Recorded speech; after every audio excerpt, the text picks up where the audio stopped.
दिलेल्या शब्दाच्या पक्का वादा म्हणजे सन्मान्य अजितदादा पवार साहेब, छत्रपती सहकारी साखर कारखान्याचे सन्मान्य सभासद अजिंक्य बजाज आणि या देशाचे महाराष्ट्राचे अर्थमंत्री आणि उपमुख्यमंत्री दादा, मंत्रिमंडळातील माझे सहकारी आणि आपल्या विधानसभा मतदारसंघाचे आमदार दत्तामाव भरणे, कारखान्याचे विद्यमान चेअरमन प्रशांत काटे, माजी चेअरमन पृथ्वीराज जाचक, ज्यांच्याबरोबर मी पहिल्यांदा संचालक म्हणून काम करण्याची संधी मिळाली ते आमचे गुणवडीचे विश्वनाथ बुवा गावडे, शिवाजीराव निंबाळकर, अमोल पाटील, छत्रपती सहकारी साखर कारखान्याचे उपस्थित असणारे सर्व विद्यमान संचालक बोर्ड, माजी चेअरमन सोमेश्वरचे राजवर्धन शिंदे, बँकेचे पीडीसीसीचे संचालक संभाजी होळकर, बारामती बँकेचे चेअरमन सचिन सातव, भूविकास बँकेचे माजी चेअरमन मुरलीकाका निंबाळकर, संजयराव निंबाळकर, बाळासाहेब पाटील, विठ्ठलराव निंबाळकर, बाळासाहेब कोळेकर, तुकाराम काळे, देवसिंह पाटील, हनुमंतराव कोकाटे, सणसरचे सरपंच यशवंतराव पाटील, बाळासाहेब जाचक, विठ्ठलराव जाचक, संजयराव खोकरे, शहाजीराव शिंदे, ॲडव्होकेट हेमंतराव नरुटे, शिवाजी काळे, ॲडव्होकेट शरद जामदार, ॲडव्होकेट संभाजीराव काटे, रामचंद्र निंबाळकर, पार्थ निंबाळकर, अनेक सहकारी या सभेच्या निमित्तानं उपस्थित आहे. सर्वच राजकीय पक्षांचे उपस्थित असणारे सर्व सन्मान्य वडीलधारी नेते, तरुण सहकारी, त्याचबरोबर आपले सभासद, आपले कामगार, आपल्या छत्रपती सहकारी साखर कारखान्याचे हितचिंतक, शासनाचा विविध खात्याचा उपस्थित असणारा अधिकारी वर्ग, जमलेल्या बंधू भगिनींनो आणि माझ्या तरुण मित्रांनो, सुरुवातीला आज श्रीराम नवमीचा पवित्र दिवस आहे आणि श्रीराम नवमीच्या मी आपल्याला सगळ्यांना मनापासून हार्दिक शुभेच्छा देतो. खऱ्या अर्थाने रामराज्य आपल्या महाराष्ट्रामध्ये, शिवशाहू फुले आंबेडकरांच्या महाराष्ट्रामध्ये अस्तित्वात यावं अशा प्रकारचे एक अपेक्षा व्यक्त करतो. माझ्या आधी पृथ्वीराज बापूंनी आणि दत्ता मामांनी काही मतं मांडली. कदाचित तुम्हाला देखील अनेकांना आपले आपले विचार मांडायचे असतील. एक गोष्ट खरी आहे की छत्रपती सहकारी साखर कारखान्याची 10 वर्षांनी निवडणूक लागलेली आहे. मागे देखील मला आठवतंय, मी 1984 साली, माझं त्यावेळेस लग्न नक्कीच झालेलं नव्हतं आणि मी त्यावेळेस सोनगाव गटातनं मी, दत्तू पाटील आणि चोपडे भाऊ आज आपल्यात हयात नाहीयेत, मी त्यांना भावपूर्ण श्रद्धांजली अर्पण करतो, परंतु आम्ही तिघं त्या गटातनं निवडून आलेलो होतो. मी तसा नवखा होतो, मला काही जास्त कारखान्याचा अनुभव नव्हता, पण आपल्या बापदाद्यांनी, आपल्या वडीलधाऱ्यांनी फार कष्ट करून, फार हिमतीनं, अतिशय त्या काळातली परिस्थिती अनेकांची गरिबीची असताना काही सोनं नाणं मोडून शेअर घेण्याचा प्रयत्न त्या काळामध्ये झाला आणि जसं पद्मश्री विठ्ठलराव विखे पाटलांनी पहिला सहकारी साखर कारखाना प्रवरानगरला उभा केला आणि त्याच्यातून नंतर राज्यामध्ये बहुतेक ठिकाणी साखर कारखानदारी सुरू व्हायला लागली आणि एक आर्थिक संपन्नता त्या निमित्तानं लोकांच्या मध्ये आली. सुरुवातीचे काही सभासद आता बरेचसे हयात नाही, कारण तो काळ 60 वर्षापूर्वीचा होता. काही हयात असतील पण त्यांना मी त्यांचं निश्चितपणे एक त्यांना विनंती करतो की त्यांनी त्या काळामध्ये आणि आज आपल्यात हयात नसणाऱ्या सर्वच मान्यवरांनी दूरची दृष्टी दाखवली म्हणून आपण इथपर्यंत पोहोचलेलो आहे. नेहमीच्या निवडणुका माझ्यासारख्या तर कार्यकर्ता, माझा छत्रपती सहकारी साखर कारखान्याचा माझा संबंध 41 वर्ष झाली. मी येताना गाडीतनं विचार करत होतो की 41 वर्षापूर्वी ह्या भागातल्या लोकांनी मला संधी दिली. त्यावेळेस 16 गावचं कार्यक्षेत्र, आता 53 गाव झालं, पण 16 गावचं कार्यक्षेत्र मेजॉरिटी माझा इंदापूर तालुका, काही माझा बारामती तालुका, आणि त्याच्यातनं निरा डावा कालव्याच्या पाण्याच्या जोरावर इथल्या माझ्या शेतकऱ्यांनी पहिलं ते गुळ काढायचे, परंतु गुळाच्या नंतर ते साखरेकडे वळाले आणि तो ऊस इकडे यायला लागला. त्यातनं छत्रपती शिक्षण संस्था नावारूपाला आली, वेगवेगळ्या हायस्कूल्स आपण काढली, आपल्या वडीलधाऱ्यांनी काढली. आणि आज जर मागं वळून बघितलं तर त्यावेळेसच्या स्वर्गीय साहेबराव अण्णा असतील, स्वर्गीय माणिकराव दादा असतील, राजाभाऊ मुंडे असतील, अनेकांची नावं त्या ठिकाणी घेता येतील की त्यांनी काळामध्ये सुरुवातीच्या बोर्डामध्ये निंबाळकर असतील, खूप जण त्या बोर्डामध्ये होते, गावडे होते, पाटील होते, आपल्या लासुर्ड्याचे, अशा प्रत्येकाच्या भागाभागातनं एक कणखर नेते आमचे आजोबा गोविंदराव पवार होते. हे सगळेजण त्या बोर्डात होते. मी आपल्या संचालक होतो त्यावेळेस बघायचो, चेअरमनच्या पाठीमागं जो फोटो लावलेला आहे त्याच्यात तो जुना फोटो तिथं पाहायला मिळतो. आणि आज जर मागे वळून बघितलं तर मनाला वेदना होता, मन त्या ठिकाणी खिन्न होतं. आज महाराष्ट्रामध्ये तुमच्या सगळ्यांच्यामुळे माझ्यासारख्या कार्यकर्त्याला राज्यस्तरावर कामाची संधी मिळालेली आहे. आता छत्रपती सहकारी साखर कारखान्याची निवडणूक म्हटल्यानंतर मला आठवत आहे, कधी 3 पॅनल व्हायची, कधी 2 पॅनल व्हायची, आणि निवडणुका नेहमी चुरशीच्या व्हायच्या. मित्रांनो, सभासदांनो, तो काळ वेगळा होता, आताचा काळ वेगळा आहे.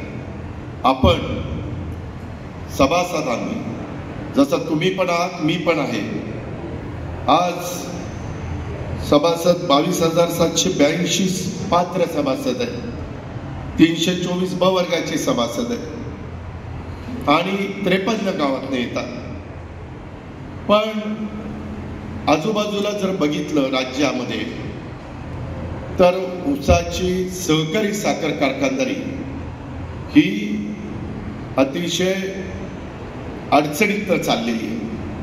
काही ठराविक कारखाने उत्तम आहेत, माळेगाव कारखाना, सोमेश्वर कारखाना, तिकडं गाडग्यांचा कारखाना, कागलचा कारखाना,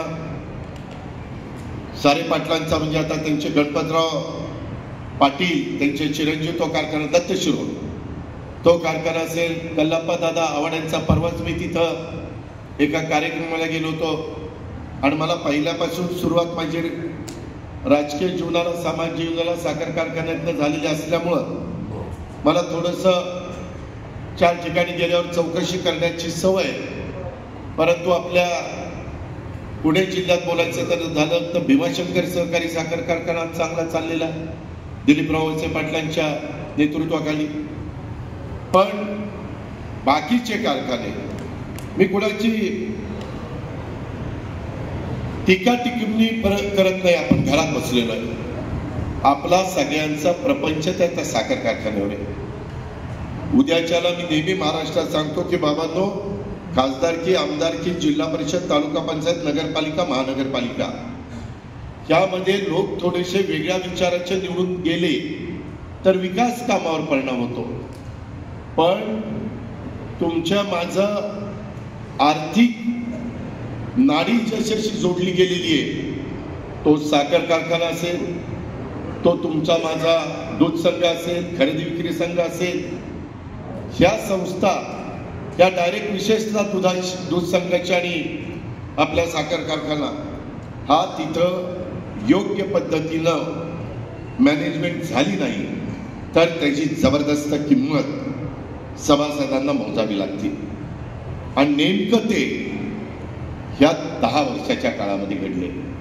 माग माननीय स्वर्गीय घोलप साहेबांच्या नेतृत्वाखाली 84ला विश्वनाथ बुवा गावडे, पोपटराव निंबाळकर, विठ्ठलराव निंबाळकर, शिवाजीराव गोविंदराव पाटील असे अनेक जण, आमचे पंढराताबा काटे, आमचे भरणे भाऊ, असे अनेक जण आम्ही लोक निवडून आलेलो होतो. मी नौकवतो, तात्याराम बापू शिंदे, खूप जणांची नावं घेता येतील. परंतु त्या काळामध्ये घोलप साहेबांची कामाची पद्धत मी भवानीनगरच्या सभासदांना सांगण्याचं कारण नाही. ते त्यांचा शेती उत्तम करायचे, ते त्यांच्या संस्था उत्तम चालवायचे, ते बँकेचे अनेक वर्ष तुमचे प्रतिनिधी होते, तिथंही त्यांनी चांगल्या पद्धतीनं काम केलं. बँकेचे चेअरमन पण ते झाले. ज्यावेळेस तुम्ही आमदार केलं त्यावेळेस आमदारकी पण त्यांनी चांगली भूषवली. साखर कारखान्यामध्ये देखील माझ्या माहितीप्रमाणे 11 वर्ष त्यांनी चेअरमनशिप, कमी जास्त असेल पण बरेच वर्ष चेअरमनशिप त्यांनी केली. तेही त्यांनी चांगल्या पद्धतीचं काम केलं. आणि एकंदरीतच साहेबराव अण्णा असतील, माणिकराव दादा असतील, आप्पासाहेब पवार असतील, अशा अनेक मान्यवरांची नावं त्याच्यामध्ये घेता येतील की त्यांनी त्यांच्या कारकिर्दीमध्ये, घोलप साहेब असतील, नंतर पृथ्वीराज बाप्पू असतील, दत्तामामा असेल, अशा अनेकांच्या बाबतीमध्ये त्यांच्या कारकिर्दीमध्ये आपल्याला भाव महाराष्ट्रामध्ये विचार करता बरा मिळत होता, चांगला मिळत होता. पण ह्यावेळेस जर विचार केला तर यंदाच वर्ष घ्या, महाराष्ट्रामध्ये यंदा फार कमी ऊस होता. साखर कारखाने अतिशय कमी काळ चालले, त्याचा फटका सगळ्यांनाच बसला. माननीय पंतप्रधान नरेंद्र मोदी आणि अमित शहा साहेबांनी एक juice to ethanol, BAV to ethanol, CAV to ethanol अशी पॉलिसी आली. CAV टू इथेनॉल जुनी पॉलिसी. आणि परकीय चलन वाचवण्याच्या करता आज तुम्ही बघा, त्यांना जरा जगाची माहिती घेण्याची सवय. ट्रम्प अमेरिकेचे राष्ट्राध्यक्ष, त्यांनी काय परिस्थिती केली, किती टॅक्स लावले, जगामध्ये शेअर मार्केट कसं ढासळलेलं आहे, त्या खोलात जात नाही पण ते घडलंय. आणि हे होत असताना आपल्याला इतकं प्रचंड इंधन लागतं, डिझेल, पेट्रोल, हे तिकडनं आपण आयात करतो कच्चा तेल, आणि इथं त्या ठिकाणी पक्क करून तुम्हाला देण्याचा प्रयत्न करतो. त्याकरता ते इथेनॉल प्लांट काढले. आपल्या इथं मला आठवतोय तो काळ घोलप साहेबांचा, की डिस्लरी करायची का नाही, एवढा जागृत सभासद आपला, आणि त्याच्यावर मतदान झालं. परंतु अजूनपर्यंत आपण डिस्लरी केली नाही. बाकीचे पुढे गेले. माझ्याकडे एक्साईज आहे. एक्साईज म्हणजे उत्पादन शुल्क. माझ्या हातामध्ये आज राज्याचे मुख्यमंत्री देवेंद्रजींनी, एकनाथराव आम्ही सगळ्यांनी मिळून, माझ्याकडे एक्साईजचं डिपार्टमेंट असल्यावर डिस्लरी कुणाची मंजूर करायची, कॅपॅसिटी कुणाची वाढवायची, काय परवानगी कुणाला द्यायची, हे माझ्याकडे येतं. सुदैवानी सहकार खातं मी मागच्या वेळेस माझ्या राष्ट्रवादीकडे घेतलं होतं, ह्याही वेळेस आमचे अहमदपूरचे आमदार बाबासाहेब पाटलांच्याकडे. आपला साखर कारखान्याचा संबंध 3-4 डिपार्टमेंटशी येतो. एक तर राज्य सरकार. आज राज्य सरकार 5 वर्षाच्या करता स्थिर आलेलं आहे. 238 आमदार आमचे महायुतीचे आहेत, आणि त्याच्यामुळं तिथं कुठेही धक्का लागायचं काही कारण नाही. केंद्रात मोदी साहेबांचं सरकार मजबूत आहे, त्याच्यामध्ये सहकार खातं काढलेलं आहे. अमित शहा साहेबांच्या मुळं आपलं काही 1000 कोटीचं इन्कम टॅक्स जी टांगती तलवार होती, मी म्हणणाऱ्यांना काढता आली नाही. अमित शहा साहेबांनी ती कायमची डोक्यावरची तलवार आपली दूर केली. मित्रांनो, आपल्याला पण इन्कम टॅक्स बसत होता. अशा पद्धतीनं आपल्याला इन्कम टॅक्स बसला असता, तो स्थगित व्हायचा, काढून टाकला नव्हता. नरेंद्र मोदी साहेबांच्या नेतृत्वाखाली अमितभाईंनी काढून टाकला. फायनान्सला सांगितलं, त्याच्यातनं 10,000 कोटीपेक्षा जास्त फायदा माझ्या शेतकऱ्यांचा भारतातल्या आणि महाराष्ट्रातल्या झाला. त्याच्यातले बहुसंख्य शेतकरी माझ्या महाराष्ट्रातले आहेत, आपल्या महाराष्ट्रातले. आणि इथं पुढं FRPच्या पेक्षा जास्त दर देत असला तर त्यालाही इन्कम टॅक्स लागणार नाही. फक्त तुम्ही साखर आयुक्ताला तुमची बॅलन्स शीट दाखवायची आणि त्यांना विचारायचं की लोन काढून यांनी भाव काढला नाही ना. कारण काही साखर कारखाने इलेक्शन जवळ आलं की लोन काढतात, पतसंस्था काढतात, कामगारांची सोसायटी असेल ती काढतात, आणखी कुठं कुठं काय ओळखीचं असेल ते काढतात. व्याजाचा विचार करत नाही. कुणाचं 12% 14% व्याज असतं, पण तसं काढून भाव देतात. त्याच्यातनं पण तुमच्या माझ्या महाराष्ट्रातले अनेक कारखाने अडचणीत आले, अनेक कारखाने डबघाईला आले. मित्रांनो, आता 200च्या वर कारखाने आहेत. 100 कारखाने खासगी आहेत आणि 100 कारखाने सहकारी राहिले. अजूनही काही सहकारी साखर कारखाने आचके देत आहेत. सलाईन लावलंय, सलाईन काढलं की संपलं. ती अवस्था आपल्या छत्रपती सहकारी साखर कारखान्याची झालेली आहे. म्हणून मी समजून सांगायला आलोय, माझा पण 4,000 माझ्या परिवाराचा 4,000 मेट्रिक टन ऊस जातो. मी पण यंदा 28 लाख रुपये कमी घेतलेले, 728. माळेगाव आणि सोमेश्वरचा भाव हा किती आहे? 500, 600, 700 रुपये फरक. मी कितीदा तरी बोलून दाखवायचो. माझा व्याप वाढलेला आहे, नाही तर मी बोर्डात असतो ना स्वतःसारखंच सरळ केलं असतं एकेकाला. पण मला तेवढा वेळ नाही. मी आज तुमच्या राज्याचा 7,20,00,000 कोटीचा अर्थसंकल्प सादर केला. तो सादर करताना 1.5 महिना मी बारामतीला येऊ शकलो नाही. कारण ज्या पद्धतीनं एकंदरीत परिस्थिती आमच्या समोर आली ती पुन्हा पूर्वपदावर आणायची, आर्थिक शिस्त लावायची. देवेंद्रजींचं मनापासून तिथं साथ आहे. एकनाथराव सहकार्य करतायत. कारण आज एक उत्तम राज्य म्हणून महाराष्ट्राकडे बघितलं जातं आणि असं असताना आपल्या भागातल्या संस्था मागच्या वेळेस आम्हीच घसे कोरडे केले. द्या निवडून, भाव चांगला देऊ, द्या निवडून, चांगल्या पद्धतीनं नोकर भरती करू. काय झालं 10 वर्षात? त्या नोकर भरतीचं तर वज वाटोळ करून टाकलं. त्यामध्ये तुम्ही डायरेक्टर झाला, अरे भरताना नीट भरा ना. त्याच्यामध्ये असं कुठं असतं का महाराष्ट्रात? मी तर बघितलं नाही. आता आम्ही पण विलासराव देशमुख मुख्यमंत्री असताना त्यांनी एक कॅबिनेटला निर्णय घेतला की इथून पुढं महाराष्ट्रात एकही साखर कारखाना सहकारी तत्वावरचा कारखाना द्यायचा नाही. आम्ही विलासरावांना म्हणलं असं करू नका. ते म्हणले आता जेवढी साखर पाहिजे तेवढी झाली, ज्याला काढायचं त्यांनी खाजगी काढा. आणि तेव्हापासून खाजगी कारखान्याचं पेव फुटलं.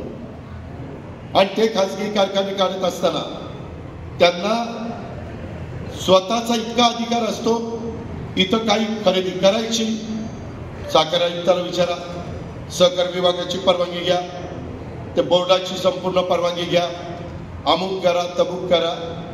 तसं खाजगीमध्ये होत नाही. खाजगीमध्ये ते ठरवतील ते मान्य करत, म्हणजे मान्यच असतं.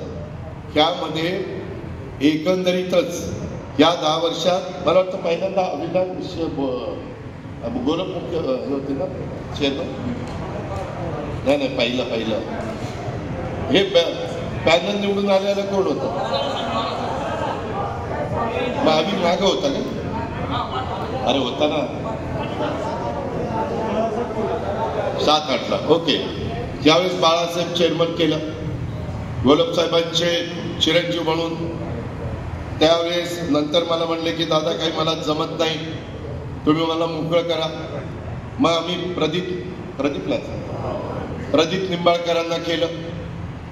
काय झालं कुणास ठाऊक, एक आपला चांगला सहकारी स्वतःलाच जीवन संपून आपल्यातनं निघून त्या ठिकाणी गेला. नंतर प्रशांत काट्यांना त्या ठिकाणी केलं. असे वेगवेगळे चेअरमन केले.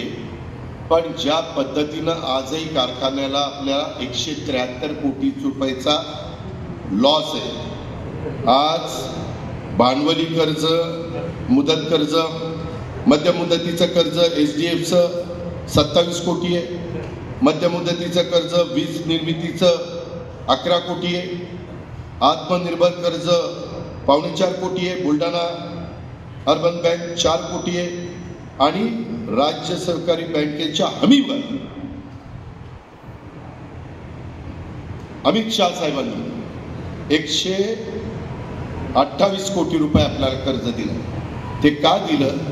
ज्यावेळेस आम्हाला लक्षात बोर्डाने चेअरमनने आणून दिलं की दादा, जर युनियन बँकेचे पैसे भरले नाही तर आपलं खातं सीज केलं जाईल. खातंच बंद करणार होते आपलं. मागं कधी बेसन डोस का कशाला घेतलं होतं कर्ज कुणाला माहिती, भेटलंच नाही. आणि ते वाढत वाढत वाढत इतक्या कुठं गेलं की सांगताच येत नाही. शेवटी PDCC बँक पण होती, बुलढाणा त्या अर्बन बँकेकडनं 14.5% व्याजाने कर्ज काढलं, नाहीतर कारखाना त्याच वेळेस बंद झाला असता. त्याच्यात वन टाइम सेटलमेंट केली. 128 कोटी मधले वन टाइम सेटलमेंट करताना 61 कोटी 63 लाख रुपये मध्ये सेटलमेंट झालं. बाकीचे मला वाटतं 60 कोटी रुपये माफ करण्यात आले. त्या बँकेचे पैसे देऊन टाकले. त्याला सांगितलं बघ हे घे, नाहीतर तुला दमडी मिळत नाही. मग त्यांनी कमी केलं ते व्याज सगळं. आणि त्या पद्धतीने हीच बँक इथं आपल्या बॉर्डरला येते. बुलढाणा बँकेच्या चेअरमनला सांगितलं ते पण तुम्ही तुमचं संपवून टाका. असं केलं. त्याच्यामुळं 128 कोटी रुपये 173 कोटी रुपये आपल्यावर कर्ज आहे. ते 128 घेतल्यामुळं मित्रांनो यंदा क्रशिंग इतकं कमी झालं आपलं, ते झालं 590 6 लाख. आजूबाजूच्या कारखान्यांनी घास एवढे मोठे केले की तालुक्यातल्या खाजगी कारखान्याचा घास झालाय 24,000 मेट्रिक टन पर डे आणि आपला आहे 7,800. एकाचा आहे 3800, जुन्याचा, नव्याचा आहे 4,000. पलीकड पण तो कारखाना कल्लप्पा दादा आव्हाडांनी चालवायला घेतलाय श्रीराम. पलीकडं मीरा भीमा आणि तुमचा शंकरराव पाटील सहकार मर्ची, तोही कारखाना कधी तुम्हाला ऐकायला मिळालं की तो अमक्याला चालवायला दिलाय तर आश्चर्य वाटून घेऊ नका. अशी तिथली पण अवस्था झाली. मधल्या भीमा पाटस कारखान्याची काय अवस्था झाली तुम्ही बघितलं. तेही मिराणी असं कोणतरी आहे, त्याला चालवायला दिला आणि तो देशात सगळ्यात जास्त गळीत करतो. त्याचं 1 लाख टनाच्या पुढं रोजचं गळीत आहे. कारखाने बरेच आहेत त्याचे, 1 लाख टनाच्या पुढं. आणि तो कर्नाटकचा एक साखर धंद्यातला किंवा ऊस धंद्यातला एक मोठी आसामी म्हणून त्यांना ओळखलं जातं. त्यांना आपल्या राहुलनी ते चालवायला दिलंय. आम्ही पण त्याच्यात मदत त्यांना केली. दुसरे कुठलेही कारखाने, संत तुकाराम पण फार काही चाललाय. ती पण निवडणूक मी एका पट्ट्याने फॉर्म भरला, त्याच्यामुळं बिनविरोध व्हायची राहिली. 21 जागा आणि 22 फॉर्म म्हणून निवडणूक होती. आणि ज्याला काढायला सांगायचं ते बेंगलोरलाच त्याला पळून गेला.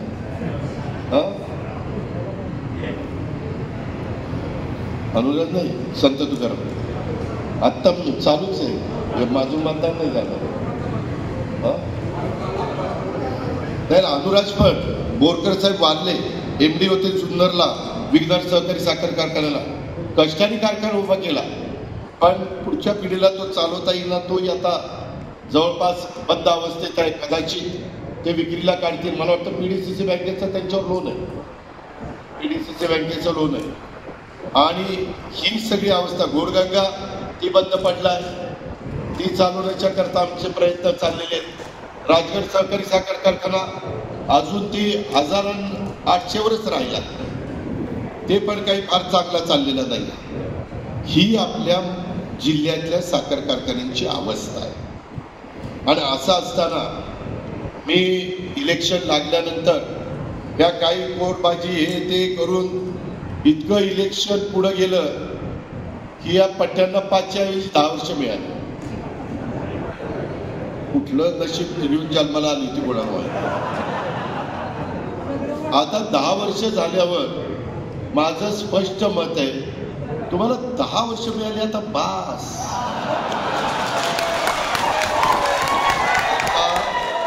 22,782 सभासद आहे.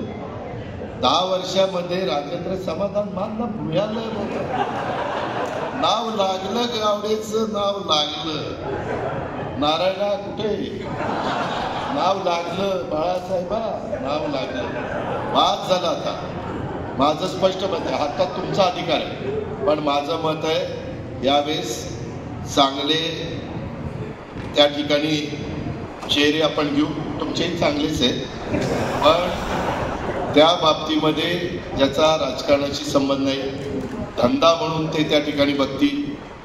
त्या संदर्भामध्ये नोकर भरती करताना कुठेही पाहुणे रावळे नाहीतर ही माझ्या जवळचा आहे त्याला लावा, त्याला काही तर न त्याला इथं येऊन सही करून निवांत फिरत असतात, त्याला कोणी बोलत पण नाही. आणि काही तर मला असं कळलं की त्यांचं वाहतुकीला ट्रॅक्टर आहे आणि त्या ड्रायव्हरने सांगितलं ना, अहो डायरेक्टर आपला काय नंबर येईल ना लवकर, ती बाबा पांघरून घेऊनच येतोय मोटरसायकलवर. आणि तिच्या आईला त्या आपल्या इथलं वॉचमॅन म्हणतोय डायरेक्टर ट्रॅक्टर सोड. अरे काय आम्ही डायरेक्टर नाही, आम्ही काही झक मारली काय बाकीच्या सभासदांनी, आणि त्याचा ट्रॅक्टर लगेच खाली होतोय. ही कुठली पद्धत? अहो ही पद्धत कधी छत्रपती सहकारी साखर कारखान्यावर नव्हती. आर्थिक शिस्त होती. अहो आम्हाला घोलपसाहेब म्हणायचे, विचारा पुगा साहेबांना, चहा देखील द्यायचे. म्हणलं ठीक आहे चहा घ्या, जेवण तर कधी आम्हाला मिळालंच नाही कारखान्यावर, पण नका का मिळेना, घरी आम्हाला मिळत होतं. पण त्या पूर्वजांनी अहो चटणी भाकरी आणून तिथं झाडाखाली खाल्ली आणि कारखाना उभा केला. आपल्या इथं काय झालं? मी इतक्यादा प्रशांतला सांगायचो, प्रशांत अरे बरोबर नाही, सांग सगळ्यांना.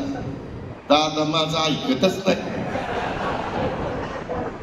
कधी कधी मनात यायचं एखाद्याचा राजीनामा घ्यावं ना आपण चेअरमन व्हावं. काय ऐकत नाही, कसं ऐकत नाही. ते टॉवर उभे करताना काय वस्तादांनी माझ्या रानात टॉवर येत होता.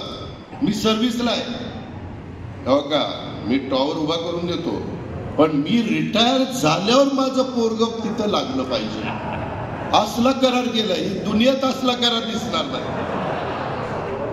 म्हणजे मी रिटायर झाल्यावर पुढं पोरग पुन्हा 25, 30, 40 वर्ष आहे. बाकीच्यांनी काही चुना लावून ठोकं बोंबलावं काय मला हे अजिबात. मी हे का मी स्पष्ट बोलणार आहे, माझ्या माणूस चुकला तरी मी चुकीचा म्हणून म्हणतो. पण ही कुठली पद्धत? हे असं नसतं संस्था चालणार राहून सगळं संपून जाईल. पुढच्या पिढीला सांगावं लागेल हो का इथं काहीतरी असं छत्रपती शिवाजी सहकारी साखर कारखाना, पूर्वी नाव ते होतं. आम्हीच बोलत असताना बहुत तुम्हाला आठवत असेल त्यांना आदेश आले की शिवाजी नाव काढा, शिवाजी वापरायचं नाही, म्हणून आपण छत्रपती सहकारी साखर कारखाना केला. या सगळ्या गोष्टी सांगावं लागेल की असं काहीतरी कारखाना होता. आम्ही ते छत्रपती बाजार उघडला, मी चेअरमन होतो, तिथपर्यंत बरा चालला. मी राज्यमंत्री झालो, राज्याला दिलं, त्याची वाट लागली, ते बंदच पडला. नंतर काही लोक जे प्रमुख नेमले तेच तिथं जाऊन कुठं वेलदोडा घे खिशात घ्या, बदामाचं पाकिट घे खिशात घ्या. आता काय कपा, आता ते सेल्समन कुणाला म्हणावं, चेअरमन थांबा, खिशात चाललंय.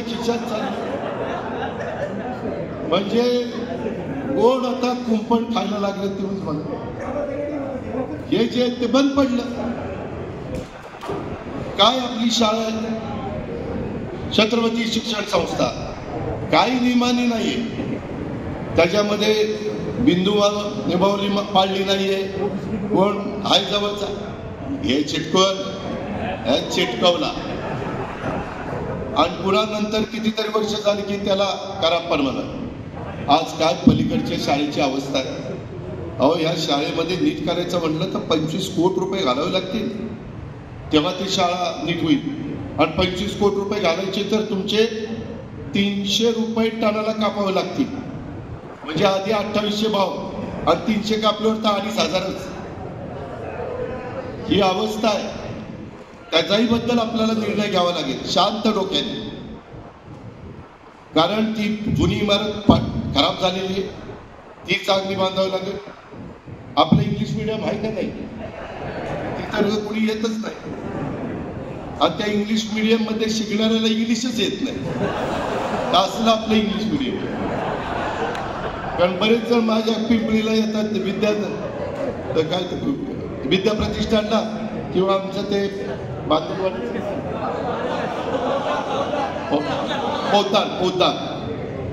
पोतात आमच्या तानाजीराव गावड्यांचीच पूर्वीची जागा ती तिथं एवढ्या संस्था चांगल्या चालवता येतात. आज मी सकाळी 6ला मी शारदा प्रांगणात होतो. मी तिथं CBSEचं नगरपालिकेची वास्तू बांधतोय आता. त्यामध्ये आपल्याला भान ठेवून हे पुढची 5 वर्ष काढावी लागतील आणि ज्याच्यावर आपण जबाबदारी देतील ते 5 वर्षात ते पूर्ण करू शकतील असा माझा दावा नाही. इतकं ती घाण झालंय. हे व्याज मुद्दल फेडत भाव द्यायचा आहे. खूप शिस्त लावावं लागणार आहे. खूप म्हणजे काही जर काढावे लागतील किंवा भुशावर पाठवावे लागतील. इतकी अवस्था वाईट आहे. बाकीच्यांनी सगळ्यांनी गोडाऊन बांधली, आपली तीच गोडाऊन त्या काळातली. तिथं आता नीट वाढायलाही जागा नाही. आजूबाजूला वेगवेगळ्या पद्धतीची अतिक्रमण होतात. कुठं काय होतात अहो. बाकीकडे माझ्या बारामतीतून बघा, माझ्या सगळ्या संस्थांचे पेट्रोल पंप एवढे सुंदर पेट्रोल पंप आहेत. कधी जे आले दळ बदली कसलं पेट्रोल पंप, 4 झाडं नाही, पेवर नाही, काय नाही. आम्ही पेट्रोल भरायला डिझेल भरायला आलो तर वर काय नाही, त्या पंपाला तेवढं पत्र्याचं लावलं. उन्हात आम्ही तसंच पंप. अरे असं कुठं जा बरं. दूध संघाचा पंप जाऊन बघा, खंडोबा नगरच्या तिथं कसा केला. खरेदी विक्री संघाचा पंप जाऊन बघा, तिकडे दूध संघाचा बघा, मार्केट कमिटीचा बघा. करायचं म्हणलं तर करता येतं, पण ते करायची राजकीय इच्छाशक्ती पाहिजे. तिथं काम करणाऱ्याला नाही. मला विश्वस्त म्हणून निवडून दिलंय लोकांनी, 22,000 सभासदांनी. मला काम केलं पाहिजे अशा प्रकारची भावना नको मला डायरेक्टरच्या. त्यांनी तसं काम करायला नको. आणि नंतर पण लोकांनी सांगितलं पाहिजे ना राही, त्यांच्या डायरेक्टर पदाच्या कारकिर्दीत खरंच भाव पण मिळाला आणि काम पण चोख झालं. ही तर आपलं तिथलं शॉपिंग सेंटर कधी पडेल सांगता येत नाही. फार बद झालंय त्याचं. इथलं झाले की नाही. तिथं तर नक्की कुणी गाळा घेतला होता, त्यांनी कुणाला विकला, त्यांनी कुणाला विकला. 4-4दा ट्रान्झॅक्शन झाली त्याच्यात. म्हणजे पैसे तेच कमवतात. मालकी आहे आमच्या आपल्या छत्रपती कारखान्याची. काय म्हणजे कशाला मागूसच नाहीये. मला इतकं बऱ्याचदा वाईट वाटतं की बाबा काय आपण चूक केली आणि हे असं झालं. आणि तिकडं मात्र कारखान्याचा माळेगावनी 1187 रिकव्हरी आणि गणित 11,70,000. पेमेंट आता दिले 3,132. आणि उद्याच्याला पुढं जूनच्या नंतर किंवा जुलैमध्ये कोणती मिळणार आणि दिवाळीला पेमेंट मिळणार. माझ्या मते 3,500 पर्यंत पोहोचते अंदाजे 3,400 ते 3,500. तीच गोष्ट राजवर्धन तुमच्या कारखान्याची 3,173 आतापर्यंत दिले आणि अजून चांगल्या पद्धतीनं भाव मिळेल. कारण ऍव्हरेज साखर विक्री मी काल बघितली, चांगली आहे. म्हणजे आपण अंदाज धरला त्यापेक्षा चांगली 31 मार्चची. ही परिस्थिती आहे बाबांनो. म्हणजे गुणवडी डोलेवाडीमध्ये दोन्ही बाजूच्या सभासद आहेत तुमच्याकडं. तिकडं ऊस घातला की त्याला भाव 3400-3500, इकडं घातला की 2800. पाण्याला तेवढाच खर्च, बेण्याला तेवढाच खर्च, दाबायला बेणं तेवढाच खर्च. तरी आम्ही ते वीज बिल माफ केले म्हणून बरं. 3, 5, 7.5 ते माफ केलं तरी आम्हाला तिजोरीतनं 18,000 कोटी रुपये भरावे लागतात तुमचे महाराष्ट्राचे. 18,000 कोटी रुपये मी दरवर्षी देवेंद्रजी, मी आणि एकनाथराव त्या महावितरणला भरतोय. ही परिस्थिती आहे आणि त्याच्यामुळं मी बरेच दिवस चर्चा करत होतो, अनेकदा चर्चा करायचो. बापूंना म्हणायचो, बापू हे काहीतरी आपल्याला दुरुस्त करावं लागेल. पण बापू होय होय म्हणायचे आणि बापू दुसऱ्यांना मोठ्या नेत्यांना भेटले की पुन्हा गाडी बिघडायची.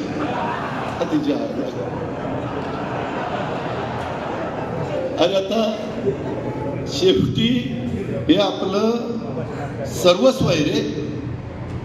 मी काय उद्या माझा सोमेश्वरला किंवा माळेगावला घाली, पण लोक काय म्हणते, जे आहे ही स्वतःचा तिकडे घालतोय आणि आम्हाला इकडे घालतोय मातीत, त्याच्यामुळं मी पण इकडे घालतोय.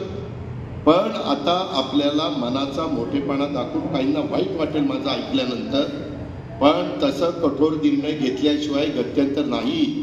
आम्ही गोलब साहेबांना इतकी मनापासून साथ दिली, इतके वयामध्ये अंतर. आता विठ्ठलराव पण इथं बसले, पोपटराव त्या बोर्डामध्ये होते, पण कुठेही आम्ही काही नाही, खेळीमेळीच्या वातावरणात मिटिंग व्हायच्या. काय बोला ह्यांच्या वेळेस, गोलब साहेबांच्या वेळेस तशा पद्धतीनं इथं त्या ठिकाणी झालं नाही. एकदा माझ्या मनात आलं की बापूंना म्हणलं तुम्हीच प्रत्येक मिटिंगला जात जावा.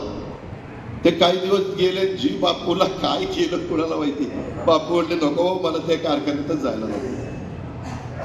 म्हणजे मी आज देखील, मी जरी तुमचा 11 वेळेला अर्थसंकल्प सादर केलेला असेल, आज माझ्यापेक्षा जास्त वेळा फक्त शेषराव वानखेडेंनी केलाय, तरी देखील अजून कुणाला नवीन माणसाला जर एखादं चांगल्या प्रकारचं ज्ञान अर्थव्यवस्थेचं असेल तर आम्ही त्याचा सल्ला घेतो. काय म्हणलंय बाबा, काय केलं पाहिजे, कारण आपल्याला सगळी कुठं अक्कल आहे. माझ्यापेक्षा नवीन पिढीला चांगली अक्कल असू शकते, तसं सगळ्यांनी. आता आम्ही AI आणतो, आर्टिफिशियल इंटेलिजन्स म्हणजे कृत्रिम बुद्धिमत्ता, 500 कोटी रुपये यंदा तरतूद केली. त्याच्यामध्ये टनेज वाढवायचंय, त्याच्यामध्ये खताचं प्रमाण कमी करायचंय, पाण्याचं प्रमाण कमी करायचंय. ती टेक्नॉलॉजी आली, ती आपण कृषी विज्ञान केंद्रामध्ये यशस्वी करून दाखवली. त्याच्याबद्दल आता आमचं पुढच्या सगळ्या गोष्टी चालू आहेत. आज मला माझा एक 72 शेतकरी आला, दीपक जगताप, दीपकच ना, दीपक, त्यांनी मला अंजीर आणून दिले, इतकं बेस्ट क्वालिटीचे अंजीर, माझ्या बारामतीमधले, आणि तो 7.5 एकरात 1 कोटीपेक्षा जास्त पैसे कमवतो. बेस्ट क्वालिटीचे आहे. करायचं म्हणलं तर करता येतं, जिद्द पाहिजे आपल्याला. पण मी दत्तामामा अरे ते निरा डावा कालवा सोडला तर आता जून मध्येच बंद करणार आहे. अजून आम्ही काय करायचं, कॅनॉल बंद करून देतोय का नाही, तरी आमचे खालचे फाटेत आमचे ऊस निवळ तर कटायला येत आहे. आणि कॅनॉलच्या वरच्या लोकांचे कांद्याच्या पातीसारखे हिरवेगार आहेत ऊस. आत्ताच आतमध्ये एंट्री करताना 10-35 फाटा सोडा, म्हणजे ही अवस्था आहे. तरी पण आम्ही काय काय कृत्या लढवतो. परवाच आमची एक मीटिंग पण झाली, त्याच्यामध्ये मुळशीचं पाणी पुण्याला आणायचं आणि आपलं कमी पडलेलं खडकवासल्याचं पाणी हे खडकवासल्याचं जास्तीचं आणायचं, ते माझ्या दौंड तालुक्याला, माझ्या इंदापूर तालुक्याला द्यायचं. आम्ही तिथं बसत नाही, सतत काही ना काही की काय केल्यानंतर माझ्या तिथल्या शेतकऱ्यांना मदत होईल, तिथं आर्थिक सुबत्ता येईल. हा प्रयत्न बाबांनो आम्ही त्या ठिकाणी करतोय. आज मात्र अशा प्रकारची ही सगळी तफावत आहे. आणि आजचा हा शेतकरी मेळावा हा अनेक अर्थाने खरं तर विशेष आहे, कारण या मेळावा त्याच्यामध्ये स्वतः मला पुढे सांगितलं किंवा बापूंनी तो बोलवलेला आहे. मीच त्यांना म्हणलं रात्री, सर्व पक्षी आहे ना, मग सर्व पक्षात अजित पवार पण येतोय, सर्व पक्षी. म्हणलं मला काय सांगायचं तुम्ही सांगतो. त्या संदर्भामध्ये आपल्याला जर नीटपणे एकोप्याने आपण पुढे गेलो तर ह्याच्यातनं बाहेर निघू शकू.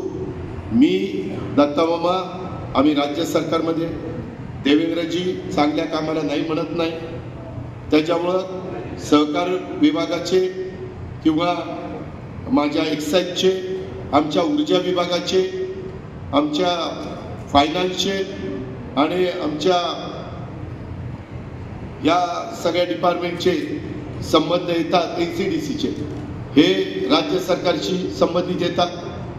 त्याच्याबद्दल तिथं काही मदत लागेल तर ती आपल्याला करावी लागेल. केंद्रात माझे आणि मोदी साहेबांचे आणि अमित शहा साहेबांचे चांगले संबंध आहेत, तुम्हाला माहिती आहे. त्याच्यामुळं तिथंही जाऊन मी काही आपल्याकरता गरजेचं असेल तर त्यांनाही आम्ही विनंती करू, ते नाही म्हणणार नाही. त्या सगळ्या संदर्भात मागं ज्या काही चुका झाल्या त्या सगळ्या आपल्याला दुरुस्त कराव्या लागतील. त्या संदर्भामध्ये नाही हे आमचा जवळचा आहे, याला जरा दुर्लक्ष करा असं चालणार नाही. आता परवा देखील, काल का परवाचीच गोष्ट, त्या बारामतीमध्ये मला क्लिप आली कालच, परवा दिवशी कुठली, कालच, आणि ते दोन मोटरसायकलवर 4 जण आले आणि एका जण बसले होते असे काहीतरी CCTV कॅमेऱ्यात दिसतंय, आणि ते उतरले आणि त्यांनी काल का परवा, आणि त्यांनी जे त्याला बेदम मारल्यावर आपण मुख्य प्राण्यालाही मारताना दादा विचार करतो की बेडने असा फोडत होता त्याला, ती लोळत होता, ही लाथा घालत होते, चौघांनी पण बेदम बेदम बेदम मारलं. अरे मला काही कळतच नाही, तुम्ही कायदा कस काय हातात घेता? तुम्हाला कुणी कायदा हातात घ्यायला सांगितलं? मला ज्यावेळेस क्लिप आली त्यावेळेस मग मी डिपार्टमेंटला काय बोलायचं ते बोललो. म्हणलं आता यांना मकोकाच लावा, पण लगेच मकोका लावता येत नाही, काहीतरी 3, 4, 5 केसेस व्हाव्या लागतात. म्हणलं ही कुठली पद्धत? आणि मग रात्री मी पोलिसांना सांगितलं होतं मला, मी आल्यावर मला ब्रीफिंग करा. ते ब्रीफिंग केलं, ते म्हणले मागं 5 वर्षापूर्वी कधीतरी भांडणं झाली होती, ती तिथं उकरलं. मग कुठली येत म्हणले लासुरण्याची. अरे म्हणलं ही लासुरण्याची येऊन बरी बारामतीला ढोकून काढायला लागली.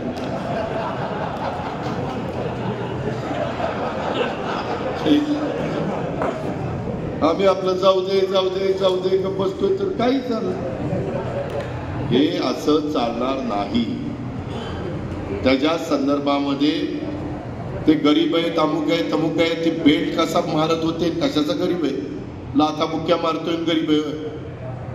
कुठलं काय संचारलं होतं त्या चौघांच्या अंगात कोणाला माहिती.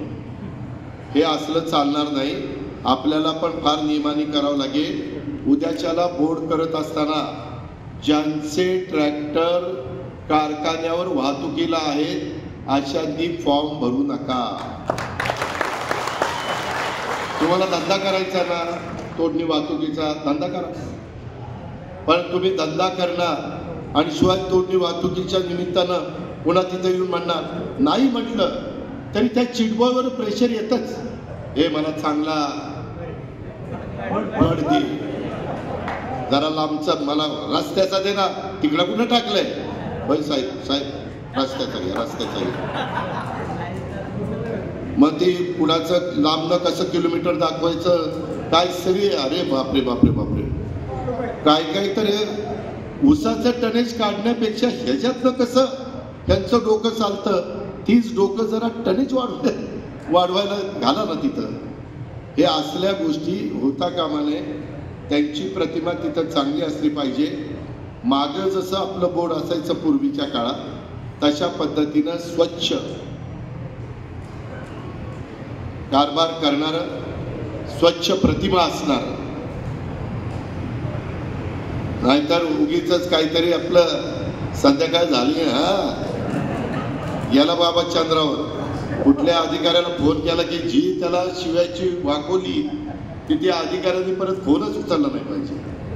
असं नाही. अरे बाबा, अलीकडे तुमचे माझे घरचे गडी देखील ऐकून घेत नाही. जरा बोलायला गेले हे हिशोब कर म्हणतो, चल किती उचलला हिशोब कर. असं आज आपली पोरं देखील ऐकत नाही. ही अवस्था आहे. त्याच्यामुळं थोडस हे का तुम्हाला मला सगळ्यांना कडक राहावं लागणार आहे का, तर आपल्याला हा कारखाना पुन्हा जसं मागं राजवर्धन तुला आठवत असेल सोमेश्वर कारखाना अडचणीतनं आपण बाहेर काढला आणि पुन्हा महाराष्ट्रात पहिल्या 5 क्रमांकावर भाव देणारे कारखाने म्हणून जे 5 कारखाने गणले जातात त्याच्यात माळेगाव सोमेश्वरची तुलना होते. रिकव्हरीचा बेस धरला तरी आता बघा माळेगावची रिकव्हरी आपल्यापेक्षा 1% जास्त आहे.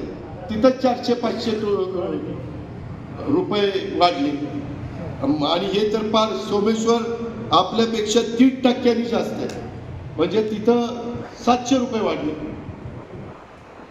जर आपल्या ऊसात साखरच 108 किलो निघणार असेल आणि तिकडच्या ऊसातनं साखर 120 किलो आणि यांच्या ऊसातनं साखर सोमेश्वरच्या 125 किलो निघणार असेल तर कसं काय होणार आपलं? मग भाव का कमी निघाला, सॉरी रिकव्हरी का कमी? तर लागण तारखेप्रमाणे ऊसच तोडले जात नाही. मी डायरेक्टर आहे, मी सांगितलं की कुणाचा खोडवा आणि दुसऱ्याचा आरसाली तसाच जळत पडला कोंबड्याला. असं नाही ना बाबा चालत. इतकं बारीक बारीक बघावं लागतं. अहो आपला तर सगळ्यात जास्त गाडीचा बैलगाडीचा ऊस आपल्या छत्रपती कारखान्याला जास्त आहे. उलट सगळ्यात जास्त रिकव्हरी आपली पाहिजे, कारण तोडल्यानंतर लगेच ऊस काही तासात तिथे येतोय आणि हे दोन्ही कारखाने लांबलं लांबलं ऊस आणतात. ही अवस्था आहे. आणि आता आपलं साधारण मी प्रशांतला विचारत होतो, आपला सभासदाचा 8 लाख मेट्रिक टन ऊस आहे, आला किती? 4,20,000. बाकीचा सगळा बाहेर गेला. मग कुणी माळेगावला घातला, कुणी इतर कारखान्यांना घातला. कारण का तर गहू व्हावा, का तर खोडवा व्हावा, काय तर हरभरा व्हावा. अरे पण त्याच्यामुळं भाव कमी पडतोय. त्याचं काय? माळेगाव सोमेश्वरला बाहेर ऊस घालत नाही म्हणजे सभासद पण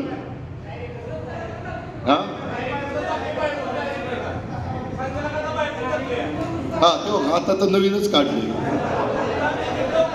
म्हणजे इथं डायरेक्टर आणि ऊस घालणार तिकडं 3400-3500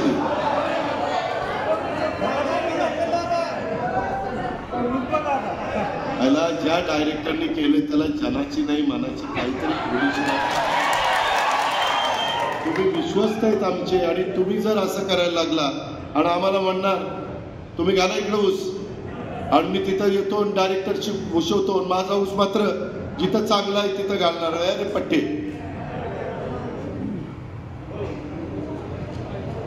ट्रॅक्टरचे बोगस करा.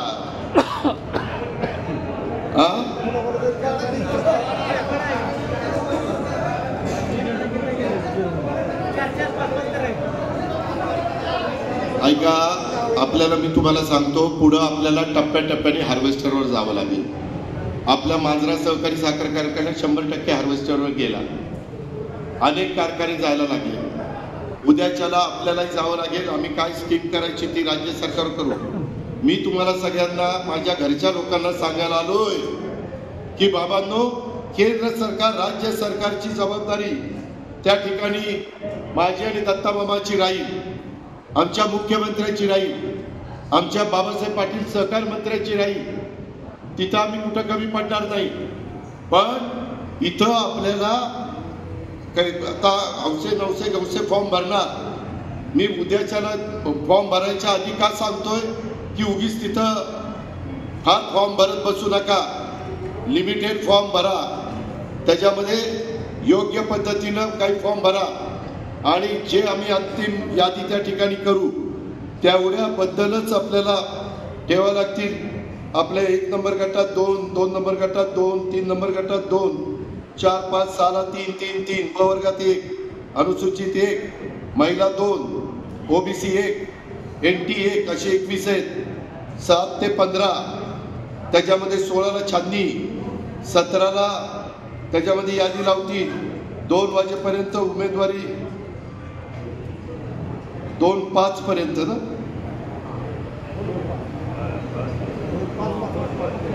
फॉर्म मागं घ्यायचा. हा 2 मे तिथपर्यंत आहे. त्याच्याबद्दल मी आपल्याला सगळ्यांना सांगेन, आपल्या पॅनलचं एकच चिन्ह असेल, आम्ही सगळे बसू आणि त्याच्यामध्ये कुठलं जास्त करून उद्याच एक फॉर्म भरून कपशी घ्या. म्हणजे मी पण तिथं त्यांना सांगतो कपशी आम्हाला कपशी जरा ओळखीची असती म्हणजे प्रचाराला सोपी जाते. ओळखीची असते म्हणजे प्रचाराला सोपी जाते. आणि त्या प्रकारे ह्या सगळ्या गोष्टी आपण त्या बाबतीमध्ये करू. आपल्याला पुढे जात असताना राजकारण ह्याच्यात आणायचं नाही. तुम्ही विठ्ठलरावला विचारायचं बसले 84ला आम्ही निवडून आलो. घोलप साहेबांच्या मला वाटतं भवानी माता पॅनलच्या नेतृत्वाखाली समोरनं नानासाहेब गावडे, चोपडे भाऊ आणि यादव बापूराव यादव हे तिघं निवडून आले 18-3-21. परंतु आम्ही नंतर फार एकोप्याने राहिलो आणि त्याच्यामध्ये कुठेही अडचण आम्ही येऊन दिली नाही आणि त्या प्रकारे आम्ही पुढे त्या ठिकाणी गेलो. परंतु आता आपल्याला फार प्रयत्नपूर्वक नाहीतर आपला बाबा पर टन ह्याचा खर्च किती आहे कामगारांचा अधिकाऱ्यांचा तेही बघावं लागेल. मोलॅसिस विकताना कसं मोलॅसिस विकलं जातं, साखर विकताना कशी साखर विकली जाते, त्याच्यामध्ये कुठं गडबड होता कामा नये. भोजनच्या बद्दल पण कसं भोजन जास्तीत जास्त एक्सपोर्ट होईल या सगळ्या गोष्टी त्या चेअरमन त्या संचालक बोर्ड व्हाईस चेअरमनला कराव्या लागतील. त्याच्यामध्ये कुठेही वाद घालत बसू नका आणि अतिशय व्यवस्थितपणे आपण या सगळ्या गोष्टी करू. मी काय झालं बाबा आहे तिचे म्हणायचं मी करून देतो. मला जर आता लगेच सांगता येणार नाही पण मी लक्ष घालतो. सध्या जे अधिकाऱ्यांना सांगायचे तेच निवडणूक अधिकारी हे कुठे तर त्या पद्धतीनं आपल्याला करावं लागेल. उद्यापासून वेगवेगळ्या अफवा उठतील.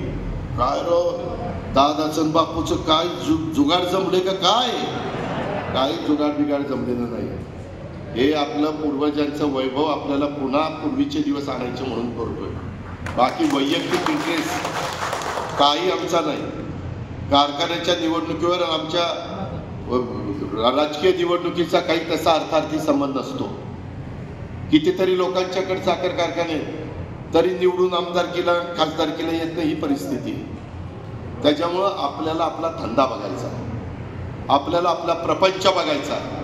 आपलं सगळं मुलाबाळांचं उद्या हे छत्रपती शिक्षण संस्था बापूंच्या मनात वेगळे ते आपण जनरल बॉडीच्या वेळेस चर्चा करू.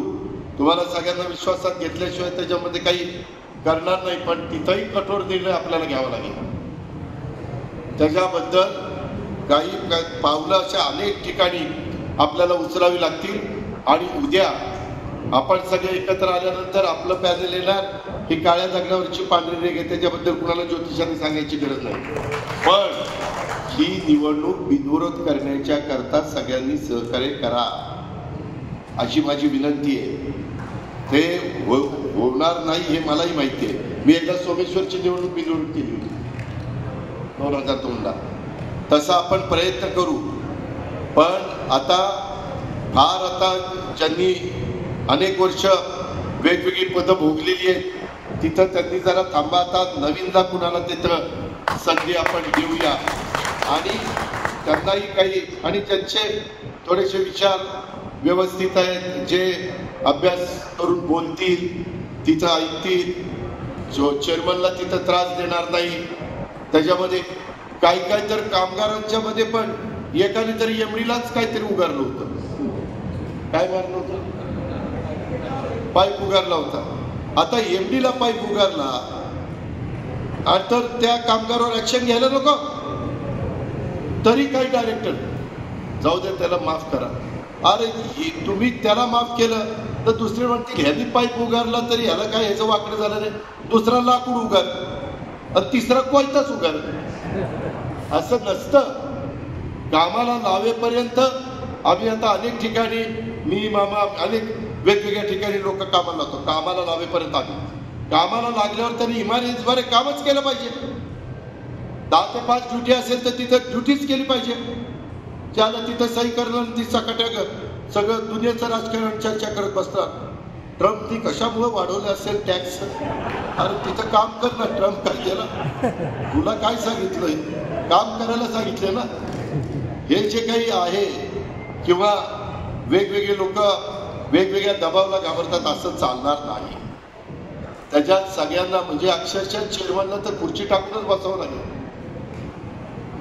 डायरेक्टर बोर्डाला साथ द्यावी लागेल. ह्या सगळ्या गोष्टी केल्या तर आपल्याला ह्याच्यातनं बाहेर पडावं लागेल. मला खूप जणांच्या बद्दल खूप माहिती, तरी कुणाला अजून माहिती नव्हतं की मी अशी माहिती गोळा करतोय. नाहीतर इतकी माहिती आली असती, एवढं बाळग झालं असतं, सांगून दिवस पुरला नसता. अशा पद्धतीची सगळी परिस्थिती आहे. काहींना बाबा आता आपल्याला मग पुढं नाही का, असं नाही की 5 वर्ष जाऊ द्या, पुढं अजून वेगवेगळ्या अनेक प्रकारच्या निवडणुका असतात. 22,700 सभासद आहेत, काही थोडे सभासद नाही. त्याच्यामुळं एकंदरीतच पुढं काम करत असताना खूप अनेक प्रकारच्या अडचणीला तोंड देत देत आपल्याला त्या ठिकाणी काम करायचंय. आणि ते काम करत असताना आपल्याला 21 नावं त्या ठिकाणी निवडायची. आणि ती निवडत असताना आता बिनविरोध निवडणूक होण्याची शक्यता आहे किंवा एकतर्फी, दोनच गोष्टी होतील, एकतर बिनविरोध किंवा एकतर्फी. मग एकतर्फी मग भरा फॉर्म लागली तर लागली लॉटरी, ती तशी लोक लॉटरी लागायचा प्रयत्न करू. त्यामध्ये फार काही गावांनी एकत्र बसून चांगल्या विचारांना पण संधी द्या. तुमच्यात बाबा 2-3 नावं आली तर मग कुठलं घ्यायचं काय घ्यायचं, पण मी पुन्हा सांगतो त्याचा स्वतःचा धंदा पण चांगला पाहिजे. नाहीतर मी डायरेक्टर व्हायचं आणि कॉन्ट्रॅक्ट घ्यायचं, तसलं नाही. मी डायरेक्टर व्हायचं आणि त्याच्या संदर्भात माझा स्वतःचा ऊस किती निघाला, एकरी 25 टन. ज्या ह्याला गाजर गवत इकडून तिकडं काय, या कटातनं त्या कटात काय चाललंय सगळं दिसतंय. आणि कारखान्याचा डायरेक्टर काय करायचं असलं डायरेक्टरला, ज्याचा स्वतःचा धंदा चांगला आहे, त्याला कळतं की पोटाला काय लागणार आहे, आणि त्याला कळतं की इथं भाव चांगला मिळाला तर बाकीच्या गोष्टी होणार आहेत. जसा टनेजच निघत नाही ती म्हणेल काय 2500 असू नाही तर 3,500 असू, काय फरक पडतोय.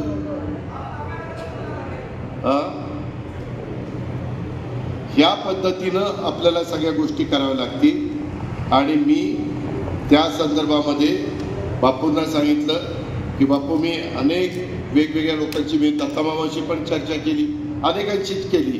दत्तामामान मी ह्याला बसलो होतो देवगिरीला परवा मंगळवारी.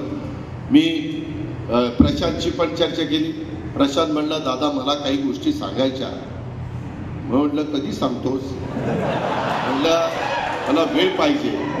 मग त्याला खास काल पुण्याला बोललो. म्हणलं गाडीत काय तुला सांगायचं, तुझी हिस्ट्रीच ऐकतो म्हणलं. ते गाडीत पार त्याला पाटस रोडपर्यंत आणला आणि त्याच्याकडनं त्याचे ठेव का प्रत्येकाच्या काही ना काही अडचणी, काही ना काही समस्या असू शकतात. काही जण प्रयत्न करतात परंतु त्या प्रयत्नांना यश मिळण्याच्या करता कोणतरी खो घालतं, कोणतरी अडचणी निर्माण करतं, अशा अनेक प्रकारच्या गोष्टी आहेत. आणि त्याच्यामुळे या सगळ्याचा विचार करू आम्ही, म्हणजे मी तर या निर्णयाप्रत आलो की उद्याच्याला आपल्याला ह्या कारखान्याच्या संदर्भामध्ये मी स्वतः ठरवलेलं आहे 5 वर्षाच्या करता पृथ्वीराज बापू जाचकांनी याचं प्रशिक्षण नेतृत्व त्या ठिकाणी करायचं. त्याच्या संदर्भात त्यांना कुठं अडचणी येईल तिथं त्यांनी मला दत्तामामा आमच्या कानावर घालायचं. त्याच्या संदर्भात वेळ पडली तर देवेंद्र फडणवीस कुणा आमचे महायुतीच्या कुणाच्याही कानावर त्या ठिकाणी घालायचं. जर उद्याच्याला काम करत असताना आणखीन काही बाबा नवीन गोष्ट करायची, काही करायचं तर बाबा चर्चा अजित पवार आम्हाला या वेळ द्या, मला थोडीशी कारखान्याच्या संदर्भातली चर्चा त्या ठिकाणी करायची. अशा पद्धतीनं आपण जर सगळ्यांनी केलं आणि जसं मी मगाशी सांगता राहिलं 84ला आम्ही पॅनलमध्ये निवडून आल्यानंतर लगेचच भाऊचंद साहेबांचं इलेक्शन लागलं होतं. काय विठ्ठलराव शंकरराव भाऊ आणि साहेब हेच काँग्रेस आणि आय काँग्रेस बहुतेक. आणि त्यावेळेस आम्ही साखर विक्रीला बसायचो. जोडे बाहेर काढले की गौरव साहेब सांगायचे आपले जोडे बाहेर आहे, आता राजकीय जोडे बाहेर, आता कारखान्याचे. आणि मग आतमध्ये बसून आम्ही कारखान्याच्या बद्दलची चर्चा करायचो. ती निवडणूक आम्ही केली ना, लगेचच 6 महिन्याच्या आतच झाली होती. तशा पद्धतीनं आपल्याला ते ठिकाणी काम करावं लागणार आहे. त्याच्यात कुठल्याही परिस्थितीमध्ये हे बाहेर, मी काल बापूंना पण सांगितलं, त्यांच्या तोंडावर सांगतो, की हे 5 वर्षांनी तुम्हाला माळेगाव सोमेश्वरच्या बरोबरीने येण्याच्या करता काल तर मी त्यांना म्हटलं की इथले केस गेले, आता इथलेही केस जातील सगळे. विचार म्हटलं की नाही, हे साधं गणित नाही. तुम्ही राजीव गांधींचं घ्या. राजीव गांधी प्राईम मिनिस्टर झाले त्यावेळेसचे त्यांचे फोटो बघा आणि शेवटच्या 5 वर्षातले फोटो बघा. हे भयानक जिकिरीचं काम असतं, अडचणीचं काम असतं. कुठला निर्णय घेतला योग्य झाला तर सगळे बरोबर झाला, आम्हीच जबाबदारी दिली म्हणून बरोबर केलं. अयोग्य झालं काय ह्याला कळत नव्हतं का रे, त्याला ह्याच्याकरता केलं का, म्हणजे वर म्हणतात ना चोराच्या सुलट्या बोंबा त्यातलं असतं.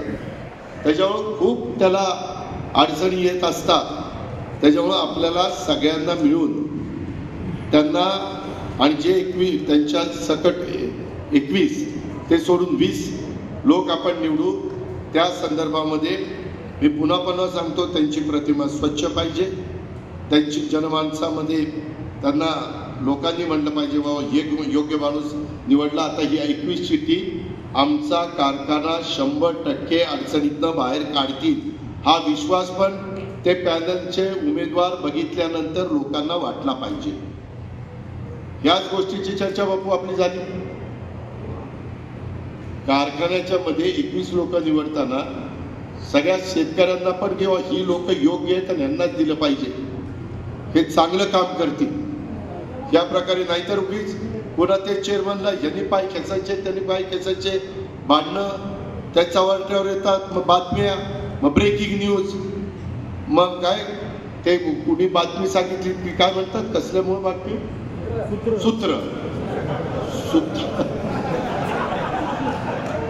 सूत्र आमच्याकडनं कळलं. अरे कुठलं सूत्र, तिथं कुत्र येणार सूत्र कुठं आलं.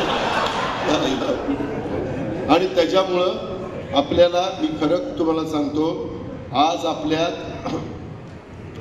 पहिल्या पॅनलचं एकही जण हयात नाही ना, आता मूळ पॅनलचं एकही हयात नाही ना. पूर्वीचे जे आपलं पॅनल होतं, जे संचालक बोर्ड होतं, ते वरनं ते बघतायत, त्यांना निश्चितपणे वाईट वाटलं असेल की हे काय आम्ही जे वैभव उभं केलं ते हे दिवस बघायला उभं केलेलं नव्हतं असं ते वरनं बघून सांगत असतील. ते आपल्याला दुरुस्त करायचं आहे. त्याकरता हे सगळं बाकीचं राजकारण, कुणी लोकसभेचं काम केलं, कुणी विधानसभेचं काम केलं, कुठल्या गावाने काय केलं, हे मी पण मनात आणणार नाही, दत्ताभाऊ पण आणणार नाही, आम्ही कुणीच आणणार नाही, तुम्ही पण आणू नका. आपल्याला पहिल्यांदा सोमेश्वर माळेगावच्या बरोबरीनं भाव द्यायचं हे आपलं टार्गेट त्या ठिकाणी ठेवू. कमी उद्याच्याला आव्हान करून कदाचित आपल्याला ठेवी गोळा करावं लागतील. त्या ठेवी गोळा करण्याच्या बद्दल पण काल आमची थोडीशी चर्चा झाली, किंवा त्याला सहकार खात्याकडनं काही परवानगी वगैरे देता येईल का, ती पण देण्याच्या बद्दलचा मी प्रयत्न करीन. मी माझ्या हातात माझ्या अखत्यारीत जे ते करायला माझ्यात सगळी ताकद मी पणाला लावेन. मी अजिबात त्याच्यात हायगाय करणार नाही. पण तुमचे पण सहकार्य त्या संदर्भामध्ये मनापासून त्या ठिकाणी मिळालं पाहिजे. कारण आपण सगळे युगपुरुष छत्रपती शिवाजी महाराजांचं नाव घेऊन आपण वाटचाल करतोय आणि हा कारखाना छत्रपती शिवाजी महाराजांच्या नावाचा आहे. जरी छत्रपती नाव असलं तरी त्याच्या मागचा हेतू महाराजांच्याच नावचा आहे आणि ते विचार आपल्याला कायम प्रेरणादायी ठरणार आहे. आणि त्याकरता त्यांच्या नावाला साजेसा भाव माझ्या 53 गावातल्या ऊस उत्पादक शेतकऱ्यांना त्या ठिकाणी मिळाला पाहिजे. साखर उद्योग आज अडचणीत नाही. आज साखरेचे भाव वर खाली होत आहेत. इथेनॉलचे दर आम्हाला वाढवून घ्यायचे. कोजनच्या बद्दल मी मागं ₹1.5 युनिटला, तुम्हाला ₹1.5 मिळाला का रे?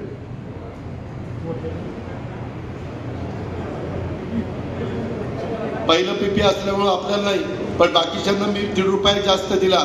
₹6 जास्त भाव कमी होऊ नये म्हणून. मला ज्या गोष्टी करता येतील त्या आम्ही त्या ठिकाणी करू. पण आपल्याला हा कारखाना जो यंदा लवकर गळीत हंगाम झाला तो त्या ठिकाणी आपल्याला पुढच्या वेळेस जास्त काळ कारखाना लवकरच आम्ही आमच्या दोघांचा प्रयत्न आहे. लाकडी लिंबोडी उपसा सिंचन योजना लवकरात लवकर पूर्ण करायची. आमची जलाई शिरसाई ती पण आम्ही बंद पाईपलाईन मधनं पूर्ण करणार, जेणेकरून या वेगवेगळ्या निमित्तानं आपल्या इथलं पाण्याचं उपलब्धता कशी वाढेल आणि त्याच्यातनं माझ्या इथला 72 शेतकरी चांगल्या प्रकारचं पीक, चांगल्या प्रकारचं बेणं. मी आता परवा ह्याला गेलो होतो कोल्हापूरला, पाडेगावला नाही, कोल्हापूरला आंबोली घाटात. आंबोलीच्या तिथं आपण जमीन घेतली VSIची. तिथं जवळपास 101 व्हरायटीचं संशोधन चाललंय. आता वेगवेगळ्या प्रकारच्या व्हरायटी ह्या आपल्याकडे त्या ठिकाणी आलेल्या आहेत. त्याच्याही बद्दल आमचा सगळ्यांचा प्रयत्न चालू आहे की कुठलं तुम्हाला बेणं चांगलं दिसेल, कुठलं त्या ठिकाणी द्यायचं, त्याच्या संदर्भामध्ये आम्ही सगळे लक्ष ठेवून आहोत. परंतु त्याला तुम्ही सगळ्यांनी साथ दिली पाहिजे हे मला आपल्याला अतिशय स्पष्टपणे या आजच्या सभेच्या निमित्तानं सांगायचं आहे आणि त्याची नोंद माझ्या शेतकऱ्यांनी घ्यावी.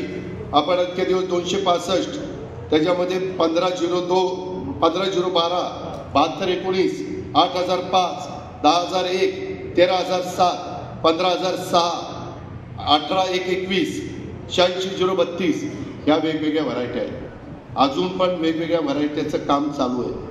त्याच्याबद्दलचं संशोधनाला जे लागेल ते आम्ही सरकारमध्ये असताना देऊ किंवा संस्थेच्याकडनं देऊ. जरी VSIने केलं तर VSIचे वर्षाच्या वर्षाला VSIचं जे काही हे असतं अनुदान असतं ते पण आम्ही त्या ठिकाणी देतोय.